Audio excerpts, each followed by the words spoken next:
Eleanor Mitchell was 67 years old when she stopped existing. Not in the way people talk about it casually. Not metaphorically. Literally. One day she was her family's mother, grandmother, the person who held everything together. The next day, she was erased like a pencil mark on paper. It happened on a Tuesday evening at 11:47 p.m., according to the timestamp on the text message.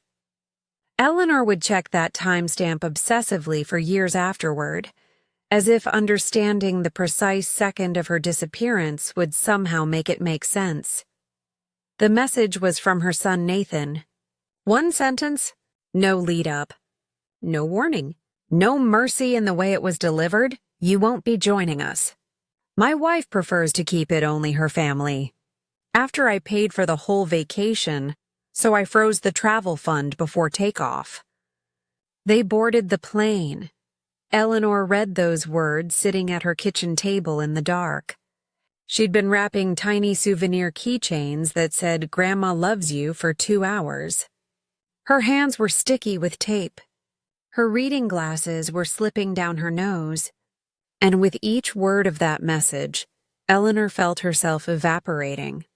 Not like she was dying. Like she was being unmade. The phone buzzed again. Another message from Nathan. Don't take it the wrong way, Mom. It's not personal. It's just simpler this way. Eleanor set the phone down very carefully, as if sudden movements might shatter something inside her. She looked at the souvenir bags spread across her table. 23 of them. One for each grandchild and great-grandchild. Hours of work. Love in physical form. She swept them all into the trash. That night, Eleanor didn't cry. She didn't call anyone. She didn't rage or scream or do any of the things people do when they've been betrayed. Instead, she sat in complete silence and asked herself a question that would change everything. When exactly did I become someone my own family didn't want? To understand Eleanor's devastation, you have to understand who she'd been before that text message arrived. She was the kind of mother and grandmother who existed in the margins of everyone else's life. She was the one who made things happen without being asked. The one who anticipated needs before people knew they had them. The one who disappeared into the machinery of family life so completely that nobody even noticed she was there. Her husband, Richard, had died 5 years earlier. A heart attack at his desk while reviewing insurance forms. Quick, at least. That's what people said, as if quick made it better. Eleanor had been at the grocery store buying ingredients for his favorite dinner. She came home to find him already gone. Already being loaded into an ambulance. Already become a memory. After Richard died, Eleanor's entire identity collapsed into a single role, the person who was there for everyone else. Her son David, who worked in finance and never had time.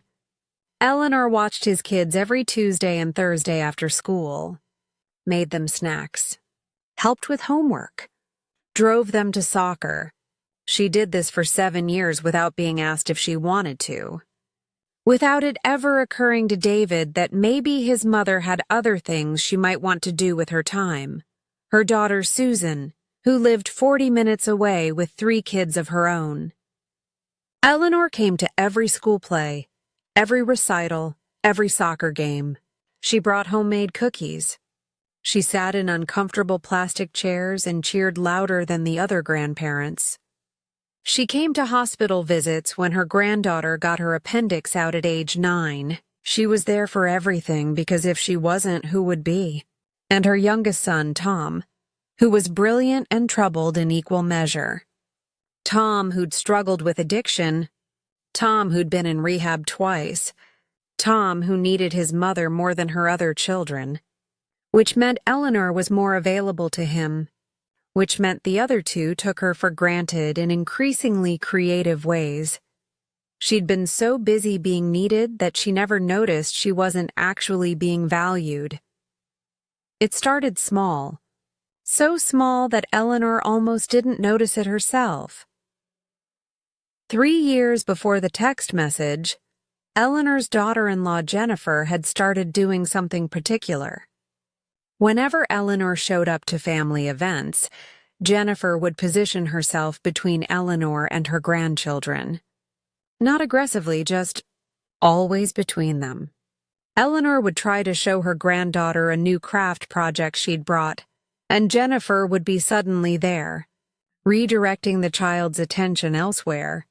When Eleanor tried to help with dinner, Jennifer would thank her but say she had it covered. When Eleanor suggested a family outing, Jennifer would smile and say it sounded nice, but they were already doing something that day. It was like watching someone slowly turn down the volume on your life until you were barely audible. But Eleanor had adapted, the way women of her generation were trained to adapt. She'd made herself smaller, more accommodating. She'd stopped suggesting things and just showed up when invited. She'd stopped asking to help and just did what was assigned to her. She'd become less of a presence and more of a utility, a grandmother-shaped tool to be used when needed and put away when not. And then came the Hawaii trip. Nathan had mentioned it casually 6 months earlier. Just a family vacation, nothing formal. Eleanor had immediately started calculating. She was living on Richard's modest pension and her Social Security. Money was tight. But this was Hawaii. This was the place she and Richard had gone on their honeymoon. The one place they'd dreamed of taking the whole family to before Richard died. Without telling anyone, Eleanor had started setting aside money. She opened a special savings account. She stopped buying things for herself. She picked up online tutoring jobs at night, teaching English to international students at $10 an hour. Her eyes burned by the end of the night, but she did it anyway. For 3 years, Eleanor had saved. Every dollar that could be spared went into the Hawaii fund. She'd stopped buying coffee, stopped getting her hair cut, stopped replacing worn-out shoes. She'd turned the heat down to 62 degrees in winter and wore double socks to bed. She'd declined invitations to lunch from friends, telling them money was tight. The money was tight. Every penny of it was going to this trip. When Nathan had finally gotten serious about it 8 months before the planned vacation, Eleanor had offered immediately, "I'll pay for it. All of it, my gift to the family." She'd said it before thinking about what that meant, before realizing she was offering not just money, but permission. Permission to be needed one more time. Permission to believe that her grandson still wanted her close. Permission to imagine that the increasing distance between herself and her family wasn't real, just a temporary phase that this trip would fix. Nathan had looked at her with an expression she couldn't quite read and said, "Are you sure, Mom?"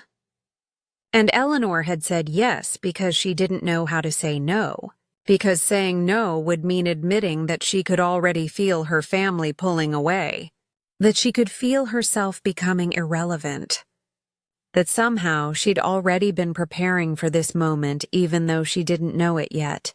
She'd paid for everything. The beachfront villa, the flights, the car rental, the tours, the meals. She'd organized it all, made spreadsheets, coordinated with a travel agent, handled every detail. She'd turned the entire dream into logistical reality, and they hadn't invited her. Actually, they had invited her. That was almost worse than if they hadn't. The invitation was casual.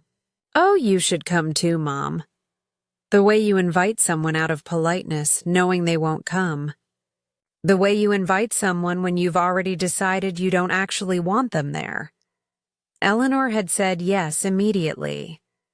Of course she was going. She was paying for it. She'd been planning it. She was going. She'd bought 2 sundresses she hadn't worn since Richard was alive.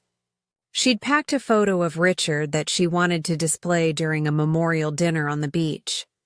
She'd bought a lavender candle, his favorite scent, that she wanted the whole family to light in his memory while standing barefoot in the sand.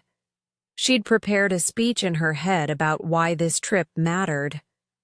About family. About legacy.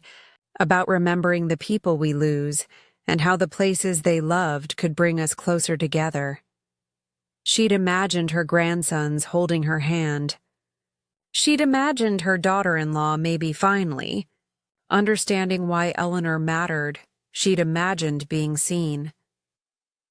And then came the text at 11:47 p.m. on a Tuesday. Eleanor didn't sleep that night.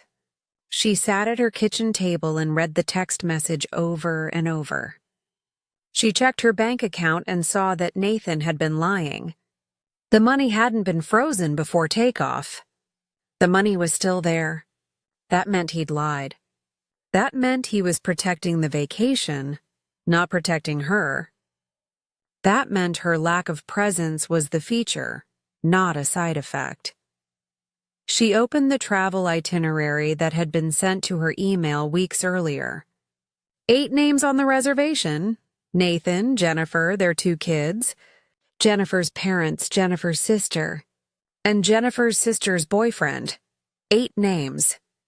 Not 9. Eleanor was a line item that had been crossed off. Eleanor was the ATM that had authorized the payment and then been requested to disappear. At 4 a.m., Eleanor did something she hadn't done in 40 years. She opened her laptop and started researching. Not how to fix things. Not how to apologize for whatever invisible crime she'd committed. Not how to make herself smaller or quieter or more acceptable. She researched how to freeze a travel account. It took 2 hours. It was easier than she expected. She had sole access to the account. Everything was in her name. She clicked through the settings. She found the option. She read the warning. Freezing this account will disable all linked cards immediately. Authorized users will not be notified. Eleanor hovered her cursor over the button for exactly 3 minutes. In those 3 minutes, she lived through multiple futures. She saw herself apologizing. She saw herself giving the money anyway. She saw herself making excuses for her family. She saw herself disappearing completely, and then she thought about Carol from her book club, whose daughter had moved to Australia and hadn't called in 8 months. She thought about Louise, her neighbor, who'd never married, and had spent 40 years caring for an aging mother, only to be put in assisted living by that same mother last year. She thought about all the women she knew who'd spent their lives being useful and had been discarded the moment usefulness ended. Eleanor clicked the button. The message appeared. Freeze mode activated. All transactions are now paused. For 5 seconds, Eleanor felt nothing. Then she felt everything. She didn't feel angry. She didn't feel vengeful. She felt something much more dangerous. She felt clear. She opened a new document and started typing. For the next hour, Eleanor made a list. Not of complaints, not of grievances. A list of names. Women she knew. Women who'd been forgotten. Women who'd spent their lives giving without being seen. Carol, Louise, Helen, Dorothy, Patricia, Margaret, Beverly, Frances, Nora. Eleanor wrote down their names, and next to each name, she wrote one word, visible. By 6 a.m., Eleanor had made a decision about what she was going to do with her life. She was going to make sure these women were never invisible again. The first indication that something was wrong came at 23 a.m. when Nathan texted, "Mom, we're at the airport. The card got declined. Can you check on this?" Eleanor didn't respond. She was sitting on her porch, drinking coffee from the chipped mug that Nathan had made her when he was 9 years old. She was watching birds and thinking about invisibility. At 8:47 a.m., Nathan called. She didn't answer. At 9:03 a.m., she received an email from the resort asking to confirm the villa booking since payment hadn't gone through.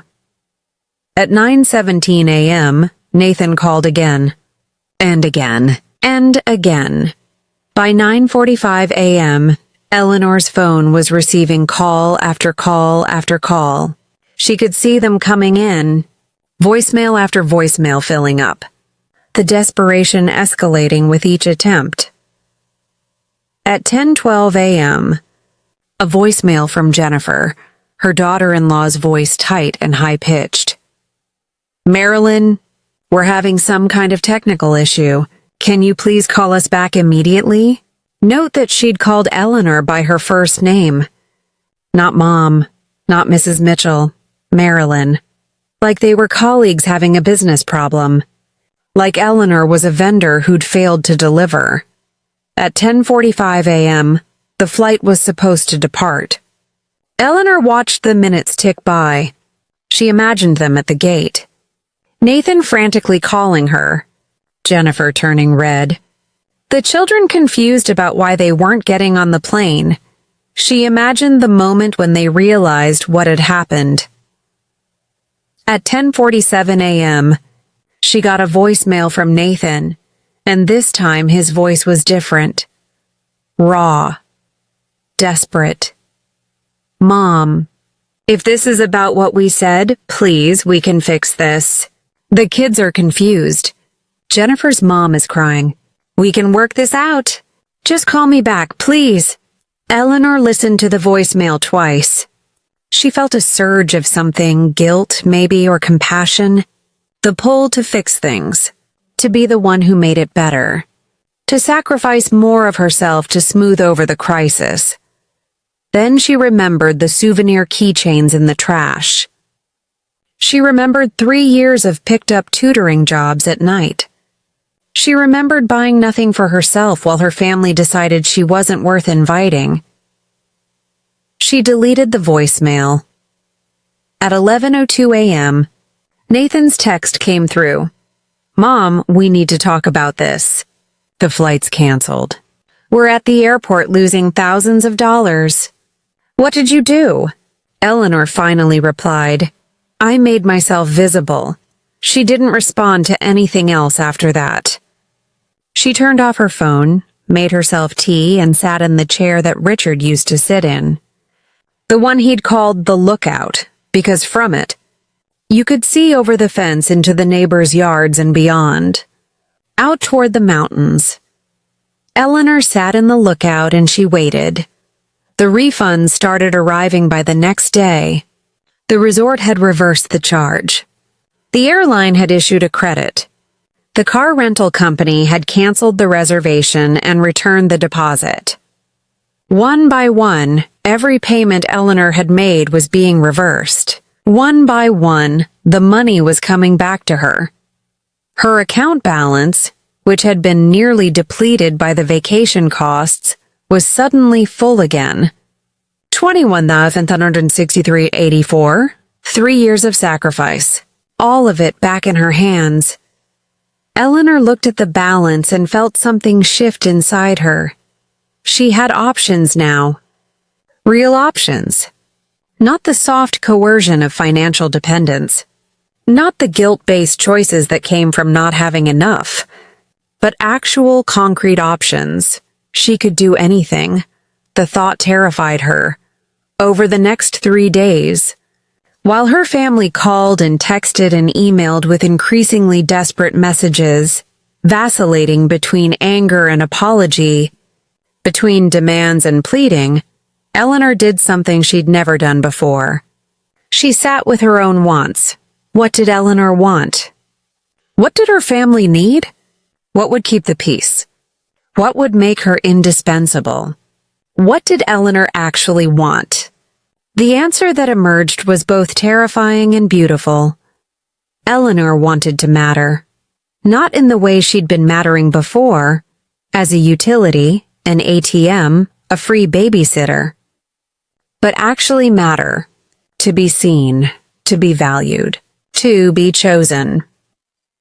On the fourth day of the freeze, Eleanor turned her phone back on. There were 247 missed calls, 89 voicemails, 147 text messages. She read none of them. Instead, she opened her email and forwarded a message to a lawyer in Singapore. She'd already been in contact with them.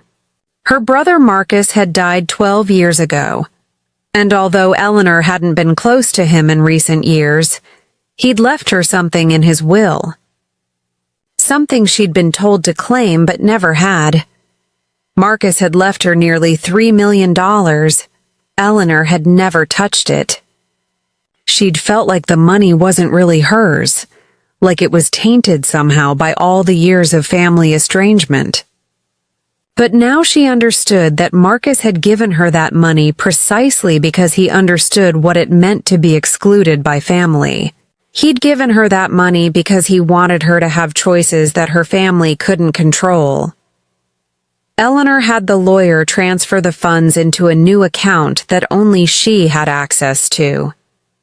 Then she made a phone call to Carol. Eleanor? Carol's voice was confused.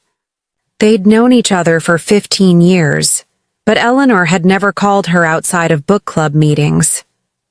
Carol, I have a question for you. What would you do if you had money? Unlimited money? What would you do with your life? There was a long pause. Eleanor could almost hear Carol trying to understand why Eleanor was asking. I don't know, Carol finally said. I've never had to think about it. Why? Because I'm about to give you that opportunity. I'm starting a foundation, and you're the first person I'm going to help. Carol actually gasped. Eleanor, you can't just give me money. People don't do that. People who've been erased by their families do, Eleanor said quietly. Now where do you want to go? Over the next hour, Eleanor listened to Carol describe a dream she'd been sitting on for decades. A trip to Italy, something she'd always wanted to do but had told herself was impossible because of time, money, responsibility. A thing she'd sacrificed for everyone else but never for herself. Eleanor booked the trip. First-class flights. A beautiful villa in Tuscany. A week of nothing but beauty and rest and being seen by someone, even if that someone was just the landscape. She sent Carol a message with all the details and added, "You deserve this. Not because you've earned it through being useful, just because you're a person and you deserve to experience joy." Carol called her, crying. "Why would you do this?" she asked over and over. "I barely know you. You don't owe me anything." "Because someone did it for me," Eleanor said. "My brother. He left me money as a kind of apology for not being there when I was younger. He gave me the gift of choices, and now I'm giving it to you." After they hung up, Eleanor opened her laptop and started mapping out what came next. Eleanor called the lawyer and gave very specific instructions. She wanted to establish a nonprofit foundation. She wanted it to be named after her brother, the Marcus Mitchell Women's Foundation. She wanted its mission to be crystal clear, to restore visibility and dignity to older women who'd been socially or economically marginalized, particularly by their own families. The lawyer tried to caution her. "Are you sure about this? It's quite a commitment. And given your family situation, that's exactly why I'm doing this," Eleanor said. "My family situation showed me what happens to women when they're no longer useful. I'm going to spend the rest of my life making sure other women don't accept that narrative." The foundation was established within 6 weeks. Eleanor hired a small staff, mostly retired women who understood the mission intimately because they'd lived it. They created an application process that was gentle and thorough. They wanted to understand each woman's story. They wanted to know not just what had happened to them, but what they dreamed of doing if they had the resources. The grants started small. $2,000 here, $5,000 there. Enough to fund a trip, enough to cover a class, enough to pay medical bills that had been sitting unpaid, enough to let a woman know that someone, somewhere, believed her life had value. Word spread through the community slowly. Eleanor was giving away money to women who'd been forgotten by their families. Eleanor was running a foundation for discarded grandmothers. Eleanor was doing something beautiful and strange and maybe a little bit dangerous. By the 6-month mark, the foundation had helped 47 women. By the 1-year mark, 212 women. By the 5-year mark, the foundation had distributed nearly $500,000, and Eleanor had become something she'd never expected: famous. Not in a conventional way, not on red carpets or in mainstream media, but famous in the circles where it mattered. Famous among older women, famous among people who cared about dignity and agency and the radical act of choosing yourself. Eleanor appeared on podcasts. She gave interviews to journalists. She wrote a book titled The Visibility Paradox: Why Older Women Disappear and What We Can Do About It. The book became unexpectedly successful, resonating with women across the country who recognized their own stories in Eleanor's journey. And through it all, Eleanor lived in her same small house. She drove her same old car. She continued to wear the same worn-out shoes. The difference was that now she was doing it by choice, not by necessity. And that changed everything. 7 months after the Hawaiian vacation that never happened, Eleanor's family finally forced a confrontation. David, Susan, and Tom showed up at her house on a Saturday afternoon. Uninvited, Eleanor was in her garden harvesting tomatoes. She looked at them, her 3 children, all in their 40s and 50s now, all looking uncomfortable, and she set down her basket. "Come inside," she said. They sat at her kitchen table, the same table where Eleanor had received the text message that changed her life. The same table where she'd wrapped the souvenir keychains. The same table where she'd made the list of women who needed to be seen. David spoke first. He always did. "Mom, we need to talk about what happened. About the money you've been spending. About this foundation." "All right," Eleanor said. "Talk. You used money that should have come to us as inheritance to fund this charity organization," Susan said. And Eleanor could hear the word she was really thinking: betrayal. "You froze our vacation. You humiliated us. You destroyed our family trip." "No," Eleanor said quietly. "You destroyed our family trip by deciding I wasn't worth inviting.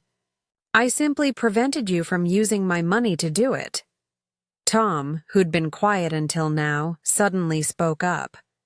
"Mom, that's not fair. We wanted you there. Jennifer had this vision for how she wanted the trip to be, and I didn't fit into that vision," Eleanor finished for him. "I never fit into Jennifer's vision. So you erased me. You lied to me. You took my money without asking. And then you pretended to be surprised when I didn't want to fund my own invisibility." The silence that followed was heavy. Eleanor let it sit. "Do you know what I realized?" Eleanor continued. "After you left me at the kitchen table with all those souvenir keychains, I realized that I've spent 67 years making myself smaller to fit into other people's lives. I've spent 67 years apologizing for existing. I've spent 67 years being grateful for crumbs of attention from people who are supposed to love me. Eleanor looked at each of her children. And I decided I'm done. I'm done disappearing. I'm done being useful instead of being loved. I'm done accepting that because I'm old, I should be grateful to still exist in your lives at all. David was staring at his hands. We didn't mean to hurt you, Mom. We just made a mistake. A mistake, Eleanor repeated. Nathan, you lied to me in a text message 2 hours before a flight. You couldn't even call me. You couldn't even use your voice to tell me that I wasn't invited to a trip that I paid for. That's not a mistake, David. That's a choice. That's cruelty dressed up in casualness. What do you want from us? Susan asked, and her voice was sharp with something that might have been anger or guilt or both. Do you want us to beg? Do you want us to apologize endlessly? Because we're sorry, Mom. We're truly sorry. But we can't go back and undo it. I don't want an apology, Eleanor said, and she realized she meant it. I want you to understand that your apology is too late to matter. It can't undo what happened, and your apology can't change my decision to use the money the way I see fit. Your apology is for you, not for me. It's so you can feel like you've fixed something you broke. But you can't fix it. I'm doing the fixing. Eleanor stood up and walked to the window. She could see her garden from here, the tomato plants that she'd nurtured all summer, the herbs she'd planted, the physical manifestation of care that had nothing to do with being useful to anyone else. I'm keeping the money, Eleanor said, still looking out the window. All of it. The foundation is going to continue. I'm going to help as many forgotten women as I possibly can. And you're going to have to accept that my choices are no longer up for your debate. Tom said quietly, What about us? What happens to our relationship? Eleanor turned back to face her youngest son. I don't know yet. But I know this. I love you. That hasn't changed. But love doesn't mean accepting mistreatment. Love doesn't mean pretending that you didn't hurt me. And love doesn't mean putting your needs before my own survival anymore. After they left, quietly, without the dramatic confrontation Eleanor had almost expected, she sat in Richard's lookout chair and cried. Not because she regretted her choices, but because she was grieving the mother she'd been. The woman who'd made herself so small for so long that she'd nearly disappeared completely. Over the next 5 years, something unexpected happened. Eleanor's family didn't disown her. Instead, they slowly, gradually began to change. It started with David. He reached out about 6 months after the confrontation and said he wanted to understand what the foundation was doing. Eleanor cautiously let him come to one of the foundation's events, a monthly gathering where grant recipients and other community members would meet to share their stories. David watched a 73-year-old woman named Diane talk about the day she stood up to her daughter and said, I'm not moving into assisted living because you think it's more convenient. I'm staying in my own home and living my own life. He watched a 68-year-old named Patricia describe the moment she took her life back from people who'd been slowly suffocating her with their expectations, and something clicked for David. He realized that his mother wasn't being selfish. She was being brave. She was modeling something his own children desperately needed to learn: how to have boundaries, how to say no, how to not disappear into other people's definitions of you. David asked if he could join the foundation's board. Eleanor said yes. After David came Susan. She started volunteering at the foundation's events. She helped coordinate the grant applications. She began talking about her own anxiety around aging and invisibility. She realized she was terrified of becoming like her mother had been, discarded when no longer useful. And then came Tom, who'd been the most resistant, the most hurt by Eleanor's choices. Tom, who'd needed his mother's endless availability the most. Tom, who was the first to admit, months into therapy, that he'd been using Eleanor's unconditional love as a dumping ground for all his own failures and fears. Tom called Eleanor one night and said, "Mom, I think I've been angry at you for becoming a person. And I'm sorry." "I'm really sorry," Eleanor cried when he said that. Not sad tears. The kind of tears that come when someone finally sees you. Over the years, Eleanor's children learned to have a different kind of relationship with her. A more honest one. They visited when it was genuine, not out of obligation. They helped with the foundation not because they felt guilty, but because they believed in it. And slowly, the family rebuilt itself on a foundation of mutual respect instead of obligatory sacrifice. Eleanor's grandchildren grew up watching their grandmother be respected. They grew up seeing her make choices about her own life. They grew up understanding that love doesn't require self-erasure. One of Eleanor's grandsons, Nathan's oldest, went on to become a family therapist. He specialized in helping adult children navigate relationships with aging parents. He wrote a paper about his grandmother called "The Courage to Disappoint: How One Woman's Boundary Setting Changed Her Family." The paper was published in a major psychological journal and became required reading in family therapy programs across the country. By the time Eleanor was 75, the Marcus Mitchell Women's Foundation had become something larger than she'd ever imagined. It wasn't just a grant-giving organization anymore. It was a movement. Eleanor had inspired dozens of other older women to start similar foundations in their own communities. There was the Beverly Chen Foundation in California, focused on helping Asian American older women reclaim agency. There was the Margaret Thompson Foundation in the South, dedicated to older women living in poverty. There was the Dorothy Walsh Foundation in the Midwest, helping rural women access resources and community. Together, these organizations had helped over 10,000 women. 10,000 women who'd learned that they didn't have to disappear. 10,000 women who'd claimed their own visibility. Eleanor wrote another book. This one was called The Grandmother Effect: How Older Women Are Changing the World, and it documented the stories of women from across the country who'd used the foundation's support to transform their lives.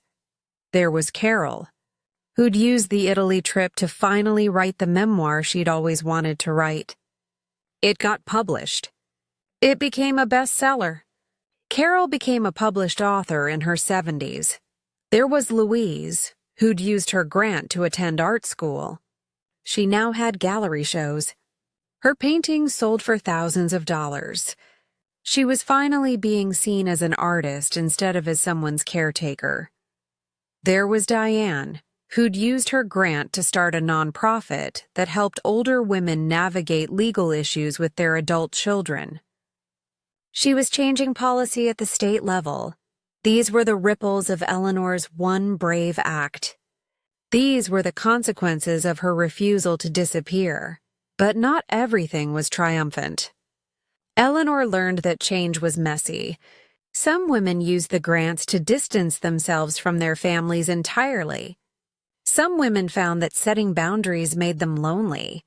Some women, even with resources and community, still struggled with the internalized belief that they didn't deserve to take up space. Eleanor's work became more nuanced. The foundation didn't just give money. It provided counseling. It created community spaces. It helped women process the guilt and fear that came with refusing to disappear, and Eleanor herself became a kind of counselor.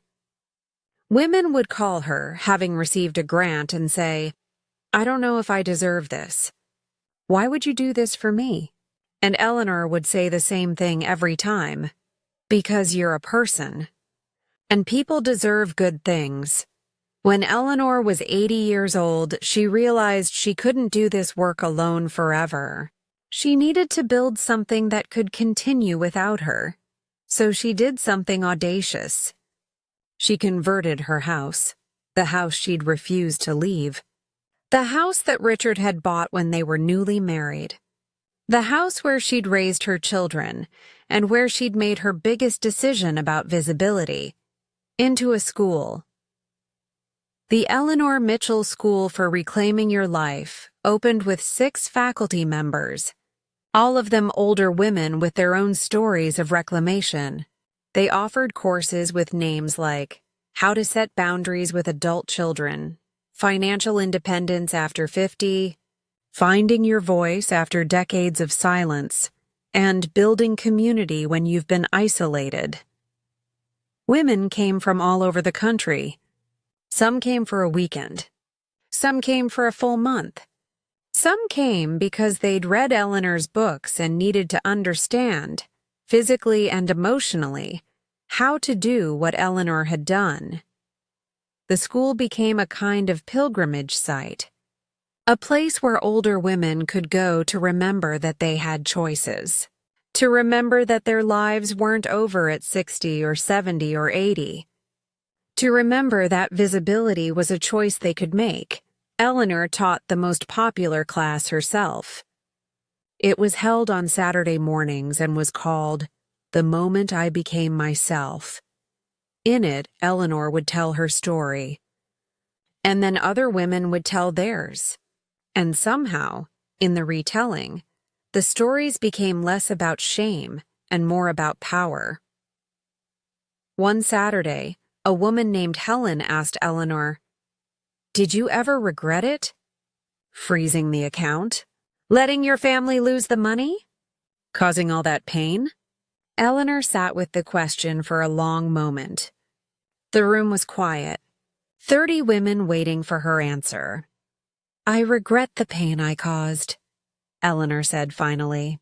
"I genuinely do, but I don't regret making myself visible. I don't regret saying no, and I don't regret refusing to disappear for anyone's comfort.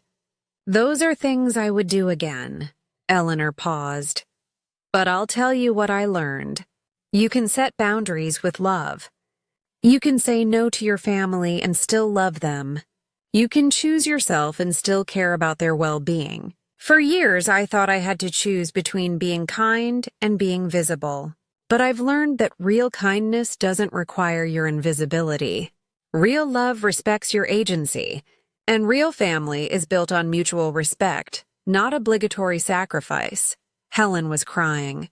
Most of the women in the room were crying, because every single one of them had spent years believing the opposite.